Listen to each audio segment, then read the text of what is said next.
여러분 안녕히 주무셨습니까? 참 좋은 아침입니다. 3월 2일 금요일 말씀으로 드리는 오늘의 번제 시편 131편으로 같이 합니다. 3절밖에 안 돼요. 같이 읽겠습니다. 시작. 여호와여, 내 마음이 교만하지 아니하고 내 눈이 오만하지 아니하오며 내가 큰 일과 감당하지 못할 놀라운 일을 하려고 힘쓰지 아니하나이다. 실로 내가 내 영혼으로 고요하고 평온하게 하기를 젖된 아이가 그의 어머니 품에 있음 같게 하였나니 내 영혼이 젖된 아이와 같도다. 이스라엘아, 지금부터 영원까지 여호와를 바랄지어다. 오늘 이 시편, 저는 개인적으로 시편 23편의 제 2탄이다 이렇게 혼자 생각을 합니다. 이 시편 말씀을 중심으로 세상 젖된 후 엄마 품의 차이라는 제목의 하나님 말씀 증거합니다. 세상 젖된 후 엄마 품의 차이. 미국의 신학자이면서 윤리학자이자 정치학자이기도 한 유니온 신학교 교수였던 라인홀드 니버라는 분이 계십니다. 이분이 인구에 회자하는 아주 유명한 기도문을 남기셨어요. 이제 그 기도문의 이름을 우리가 보통 편의상 평안을 비는 기도문 이렇게 얘기합니다. 평안을 비는 기도문, The Serenity Prayer. Serenity라고 하는 그 영어의 단어가 평온, 고요, 평안 이런 뜻 아니겠습니까? 그래서 그 기도문을 한번 제가 읽어보겠습니다, 여러분. 참 감동적이에요. 짧고. 신이시여, 내가 변화시킬 수 없는 것들은 받아들이는 평온함을 주시고 변화시킬 수 있는 것들은 변화시킬 수 있는 용기를 주시고 이 두 가지를 구별할 줄 아는 지혜를 주옵소서. 읽는 중에도 감동이 와요. 멋있어요. 그리고 뭔가 다르구나. 역시 세계적인 석학은 달라도 뭐가 다르구나라는 그런 느낌을 갖게 합니다. 근데 문제가 뭐냐 하면은 기도문이라는 게 좋은 이유는 우리가 따라서 해야 된다라고 하는 것에 있어요. 일상적으로 따라 할 수 있어야 되는데 십자가 복음을 받아들인 사람의 입장에서 이 라인홀드 니버 교수님의 기도문을 그냥 따라 하기에는 마음에 걸리는 부분이 있다는 겁니다. 이대로 기도를 해도 되겠는가? 그 걸리는 부분이 뭐냐 하면은 우선 한 두 가지 점을 들 수가 있는데 마음의 시선이 이 세상을 향해 고정되어 있다라고 하는 것이 마음에 걸리는 거예요. 세상 안에서 변화시킬 수 없는 것과 세상 안에서 변화시킬 수 있는 것, 그리고 세상에서 일어나는 일들 중에서 이렇게 변화시킬 수 없는 것인지 있는 것인지에 대한 판단과 분별, 고정되어 있어요. 세상에 대해서. 근데 복음을 받아들여 놓고 경험적으로도 보면은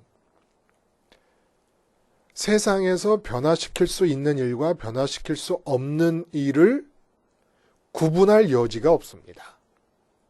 왜냐하면 갈라디아서 6장 14절의 말씀대로 또 갈라디아서 2장 20절의 말씀대로 내가 그리스도와 함께 십자가에 못 박혀 죽었기 때문에 변화시킬 수 없는 것에 대해서도 세상에 포함되어 있으니까 세상에 대해 죽는 바람에 변화시킬 수 없는 것에 대해서도 죽을 뿐만 아니라 변화시킬 수 있는 것에 대해서도 죽는 겁니다. 아예 시선 자체가 세상에 있지를 않아요.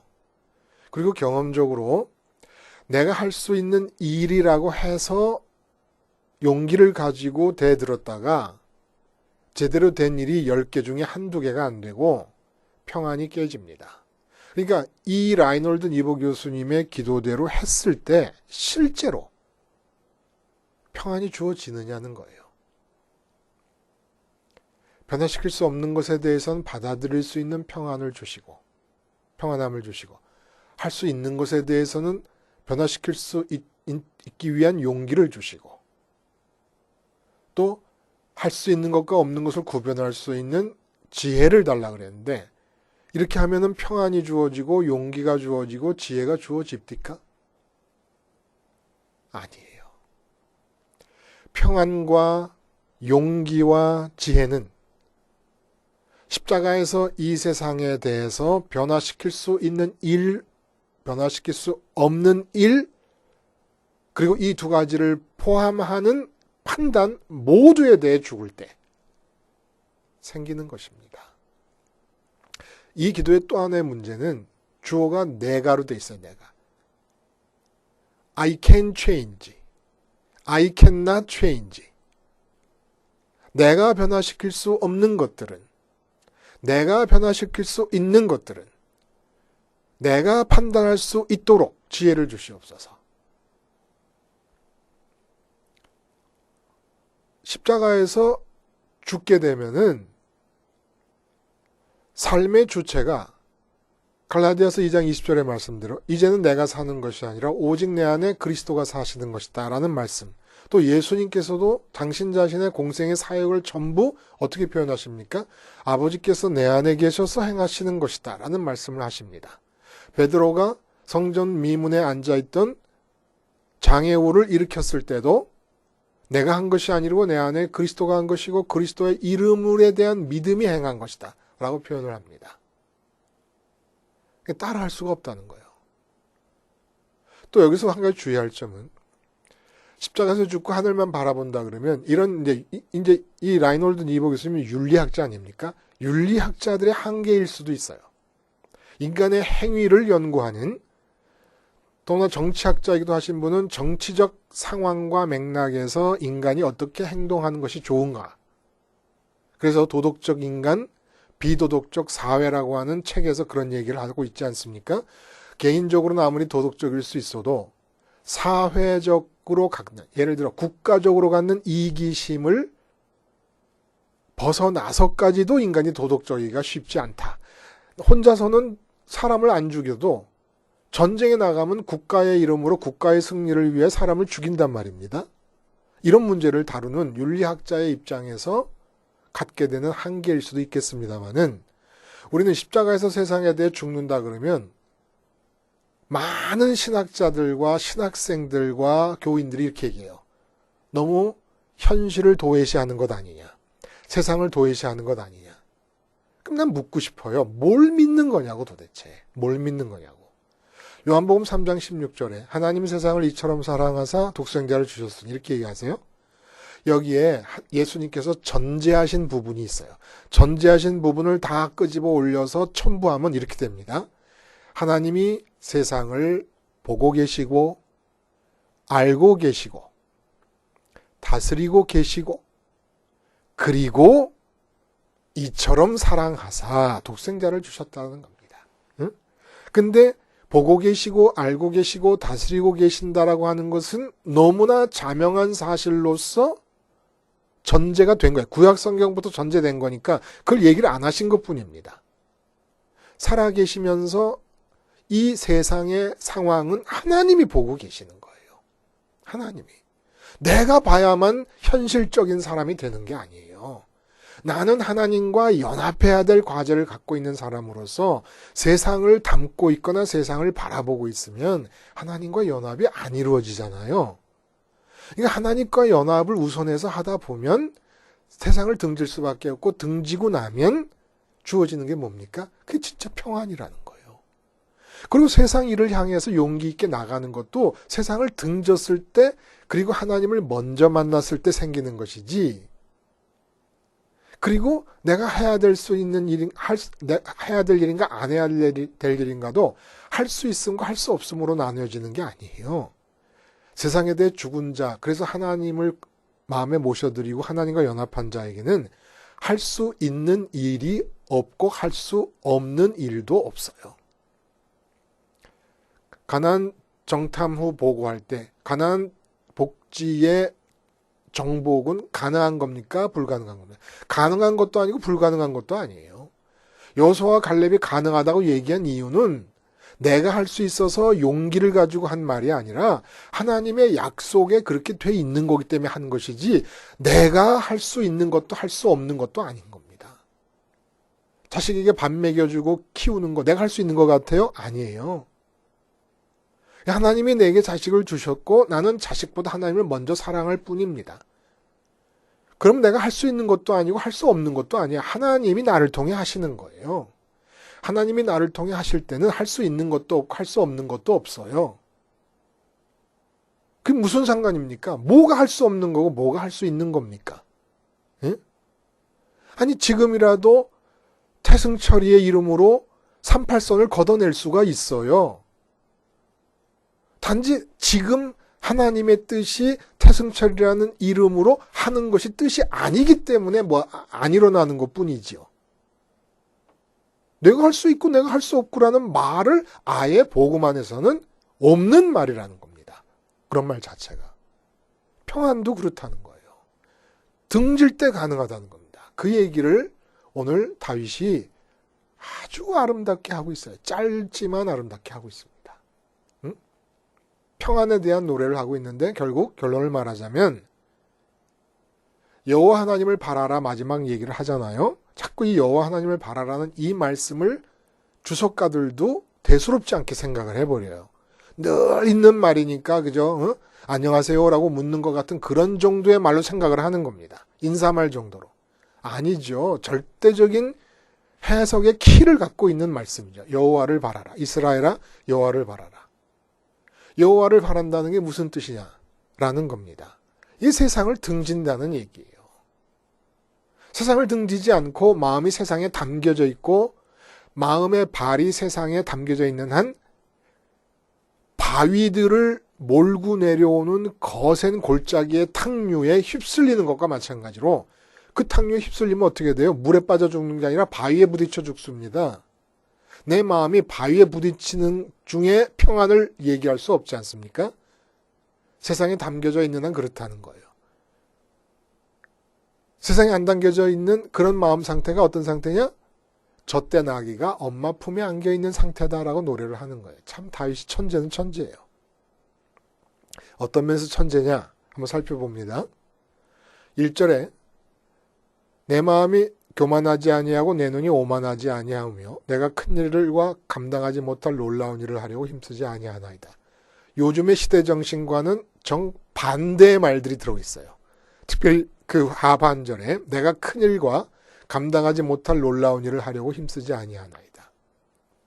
큰 일, 이 원대한 비전, 커다란 꿈을 말하는 거예요. 이것 빼면 요즘 시대 정신은 시체 아닙니까? 원대한 비전 빼고 요즘 시대 정신 속에서 뭐가 남아요?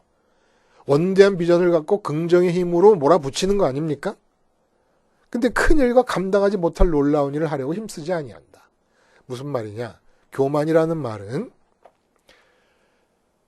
여호와를 바라라라는 말과 연관지어서 생각을 해야 제대로 이해할 수가 있습니다. 여호와를 바라라라는 얘기는 우리 마음에 공백이 있잖아요. 마음이 비어 있어요. 이 마음이 비어 있는 게 문제예요. 여기서부터 문제고 또 축복이기도 하지요. 모든 삶의 살아있음이 여기서부터 시작이 되는 거니까. 근데 여호와를 바라라는 건 여호와는 세상 밖에 있는 분 아닙니까? 세상 밖에 있는 분을 바라라는 거예요. 근데 그러지 않을 경우에 어떤 일이 일어나느냐? 교만해진다는 거예요. 세상에서 마음의 공백을 채우려고 세상 안에 발을 딛고 있으면은 나타나는 일이 교만. 나는 교만하지 아니한다는 얘기는 무슨 말이야? 내 마음이 교만하지 않다는 얘기는 다윗이 지금 자기 마음의 도덕적, 윤리적 속성을 얘기하는 게 아닙니다. 도덕적 속성을 자랑하는 게 아닙니다.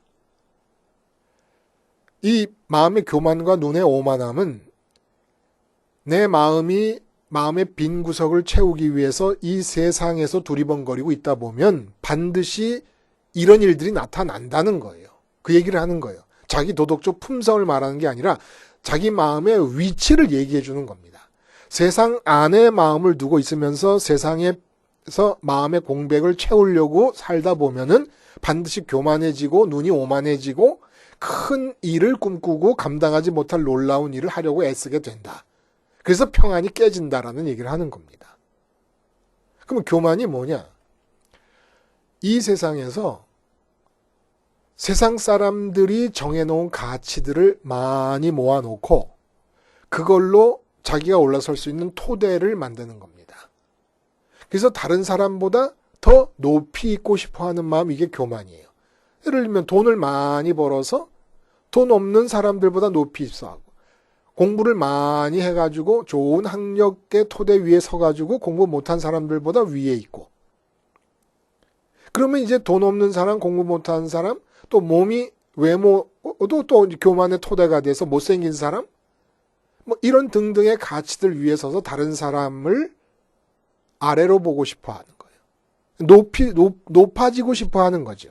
그러면 눈이 오만하다는 건 무슨 뜻입니까? 이건 조금 뉘앙스가 달라요. 교만과 오만이 거의 같은 의미 아닙니까? 그런데 뉘앙스가 어떻게 다르냐? 눈이 높다는 것은 높은 기준을 마음에 갖고 있는 겁니다. 그리고 높은 기준에 자기는 합당하다고 전제해버리고 나서 무의식 중에 전제를 해버리는 거예요. 그리고 높은 기준을 가지고 뭐하냐? 다른 사람을 깎아내립니다. 교만은 내가 높아지려고 하는 마음이고, 눈의 오만함은 남을 내리려고 하는 마음이에요. 효과는 같지요. 나는 가만히 있고 남을 내려도 내가 높아지는 것이고, 내가 높은 곳에 올라가는 것도 내가 높아지는 것이니까 효과는 같은데 이 두 가지 방향으로 나타난다는 거예요. 이 세상에서 만족을 구하려 하다 보면은 사람과 함께 살 수밖에 없는 그런 상황에서 반드시 교만 아니면 오만함을 갖게 되고, 또 어떤 일이냐? 큰일. 큰일이라는 건 뭡니까? 내가 다른 사람들에게 자랑할 수 있을 일. 이게 큰일입니다. 그러면 감당하지 못할 놀라운 일이라는 건 뭡니까? 다른 사람들이 긍정적으로 반응할 일입니다. 이것도 뉘앙스가 좀 다르죠. 큰일은 나 스스로가 자랑스럽게 여기는 일을 하고 싶어 하는 것이고, 놀랄 일은 다른 사람들이 야, 저 사람 대단해라고 나를 인정해주는 반응을 나타낼 그런 일들을 얘기하는 거예요. 근데 그런 사람들의 반응을 염두에 두고 그런 것만 생각하다가 어떻게 되느냐? 내 분수를 넘어가 버린다는 겁니다. 내가 할 수 없는 일까지도 꿈꾸다가 그냥 인생 쫄딱 망하게 된다, 이런 얘기입니다. 이게 다 이 세상 안에서 기쁨과 만족을 찾으려고 세상 안에 마음이 머물고 있을 때 생기는 일들이라는 거예요. 교만과 눈의 오만과 내가 자랑하고 싶은 큰 일을 꿈꾸고 원대한 비전과 꿈을 생각하고 뭐 실천해 가면서 이루려고 애쓰는 일. 이 다 평안이 깨지는 일이라는 거예요. 내가 일을 하면 다른 사람들이 야, 잘했어 박수 칠 것을 염두에 두고 준비하고 계획하고 추진하는 것. 다 평안이 깨지는 거라는 겁니다. 그러면 다윗은 도대체 어떻게 평안을 누린다는 것입니까? 젖된 아기가 엄마 품에 안긴 상태로 자기는 평안을 유지한다는 거예요. 이거 참 묘해요. 에? 젖된 아기가, 그래서 실로 내가 내 영혼으로 고요하고 평안하게 하기를, 젖된 아이가 그의 어머니 품에 있음 같게 하였나니 내 영혼이 젖된 아이와 같도다. 젖된 아이와 같도다. 여러분, 젖을 안 뗀 젖먹이는 왜 웁니까? 왜 보채입니까? 왜 생떼를 씁니까? 젖 달라고. 그래서 어머니가 품에 안아줘요. 그래서 젖을 먹여줍니다. 그러면 뭐 열심히 쪽쪽 빨아대다가 배가 부르면 또 방긋 웃어요. 얼마나 이뻐요? 젖 먹이는 보람이 있지요. 이거 누구나 다 경험하는 거예요. 근데 젖된 아기가 엄마 품에서 고요함을 느낀다. 이건 사실은 익숙한 것 같아도 젖먹이는 엄마 얘기를 한 뒤에 곧바로 젖된 아기가 품에 안겨 있는 것을 상상한다는 게 쉽지 않잖아요. 이게 뭘 뜻하는 걸까요? 젖먹이가 칭얼대고 떼쓰고 보채고 우는 이유는 젖 때문이에요. 젖 먹겠다고. 그래서 엄마가 가슴 품에 안아주면 젖을 열심히 먹습니다. 이때 이 젖먹이 아기에게는 엄마 품은 안중에도 없어요. 엄마 품의 의미가 별로 없어요. 입에 들어오는 젖이 중요한 것이지. 근데 젖을 뗐어요. 젖을 뗀 아기가 엄마 품에 안길 때는 젖이 상관없어요. 엄마 품이 좋은 겁니다. 엄마 품이. 엄마가 좋은 거예요. 엄마 냄새가 좋고 엄마 품이 좋고 엄마의 손길이 좋은 거예요. 근데 젖먹이일 때는 지금 이렇게 좋은 엄마 품, 엄마 손, 엄마 냄새가 느껴지지도 않고 감지되지가 않은 거예요. 젖만 생각했던 거예요. 젖만. 다시 얘기하려고 하는 게 뭐예요? 이 세상에서 돈, 젖이라는 겁니다. 이 세상에서 건강, 장수, 이 세상에서 형통과 성공, 다 젖이라는 거예요. 그 젖을 달라고 보채는 바람에, 그 젖을 먹겠다고 애를 쓰며 사는 바람에 하나님의 품을 몰랐어요. 맨 하나님께 젖 달라고만 때를 썼어요. 왜 젖을 안 주나? 근데 내 마음에 바라는 것이 젖이 아니게 되고 젖을 떼내고 나니까 세상 밖으로 나간 거예요. 세상에 있는 가치들로서 배부르려고 하는 마음을 버린 거예요. 여호와 하나님으로 배부르려고 하는 마음을 가진 거예요. 그랬더니 맨날 여호와 하나님께서 주시는 젖만 좋아하고 돈만 좋아하고 건강만 좋아하고 형통만 좋아하고 성공만 좋아하다가 여호와 하나님 자신을 좋아하기 시작했더니 진짜 평온이 임하더라라는 얘기를 한다는 겁니다. 그래서 이스라엘아, 하나님이 택한 선민들아, 세상 모든 사람들 택하지 않은 모든 이방인들은 지금도 젖달라고 아우성일 것이다. 그러나 너희들은 젖된 아기가 되어라. 이제는 젖이 아니라 엄마의 품을 그리워할 수 있는, 엄마의 품이 좋은 줄 아는 그런 선민다운 선민들이 되어서 여호와 하나님을 돈이라는 젖을 갈망하듯이 그 강도로 여호와를 갈망할 것이고, 건강과 장수를 갈망했듯이 그 강도로 여호와를 갈망할 것이며, 이 세상에서 형통과 승진과 성공을 갈망하는 그 열망의 정도를 똑같이 유지하면서 여호와를 갈망할 것이다. 그러면 갈망하는 순간부터 이미 평온이 찾아올 것이다.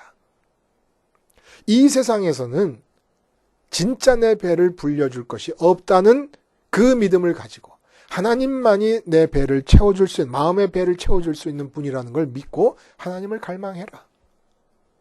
우리 마음이 세상 바깥으로 나가라. 마음의 평온을 유지할 수 있다.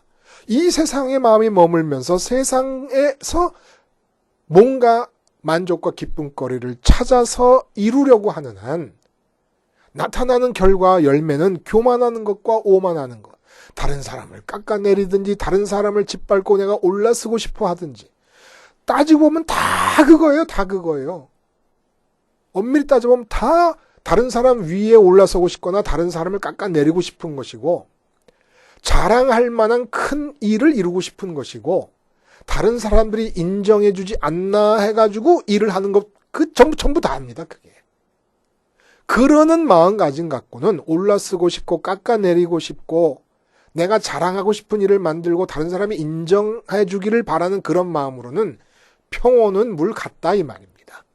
물 건너 갔다 이 말입니다. 그래서 어쨌든 세상 밖으로 나가는데 이스라엘에게 주신 특권이 뭐예요? 성전 아닙니까? 성전을 생활화해라.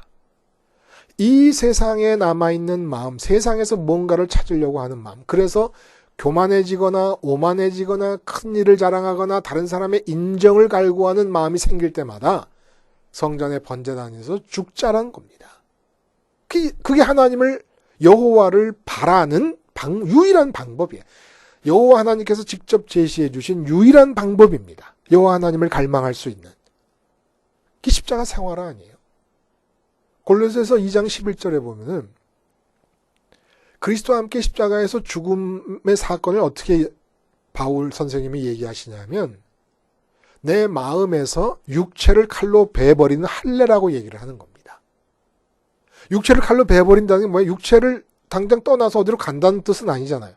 그건 뭐냐? 마음의 공백이 육체를 통해 만나는 이 세상에서 만족거리와 기쁨거리를 찾지 않는다는 얘기예요. 그래서 그리스도와 함께 다시 살리심을 받았으면 어떡하라고요? 위의 것을 찾으라. 땅의 것을 생각하지 말고 위의 것을 찾으라. 그럼 내 위의 것을 찾는 동안 어떻게 하십니까? 하나님이 땅의 것을 보십니다. 하나님이 땅의 것을 아십니다. 하나님이 땅의 것을 이끌어 가십니다. 이 땅의 것은 하나님의 일입니다. 땅에 있는 나의 일은 하늘을 찾는 것입니다. 평온은 여기에 있다는 거예요. 신이시여, 내가 변화시킬 수 있는 것은 받아들일 수 있는 평안함을 주시고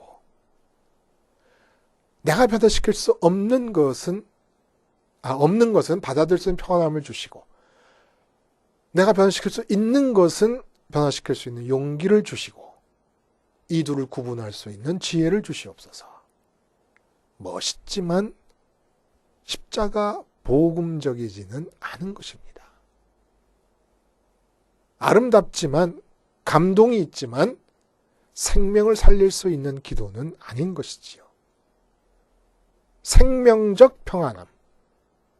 오직 십자가에서 내 마음이 이 세상 밖으로 나가서 하나님을 갈망할 때에만 주어지는 것입니다. 마음에서 십자가를 계속 보고 있어요. 누구를 만나든지 마음은 십자가를 보고 있어요. 그 자리에서 하나님이 나를 마음을 채워주십니다. 하나님이 내려오셔서 내 마음을 채워주세요. 보고 있어야 돼요. 보고 있어야 채워주십니다. 그 자리 말고는 하나님은 내려오실 수가 없어요. 왜? 전부 더럽기 때문에. 전부 죄로 물들었기 때문에 십자가의 보혈의 자리 말고는 하나님이 내려오셔서 한 인간에게 들어가실 수가 없습니다. 그걸 보고 있어야 돼요. 보고 있노라 보면 하나님이 채워주시고 세상을 등지고 있는 나를 끼어안아 주셔서 엄마 품에 세상 젖된 아기가 되게 해주십니다. 나를 끼어안아 주시는 거예요. 그리고 끼어안으신 채로 내게 주어진 세상 일을 하나님께서, 주님께서, 성령님께서 해나가십니다. 그래서 복음 아니겠습니까? 그래서 복음이지요. 세상 첫 십자가로 뗀 하나님 품에 안긴 아기로서 살아가십시다. 젖된 아기들이여. 기도하시겠습니다. 하나님 아버지, 십자가를 마음에서 놓치지 않도록 우리 마음을 붙잡아 주시옵소서. 우리 마음의 세상에서 벗어나서 하나님 품에 안겨 평안을 누리게 하시며 나를 품에 안으신 하나님의 손과 발이 내 삶을 살아주시는 놀라운 은총 앞에서 범사에 감사하며 살 수 있도록 하여 주시옵소서. 예수님의 이름으로 기도드리옵나이다. 아멘.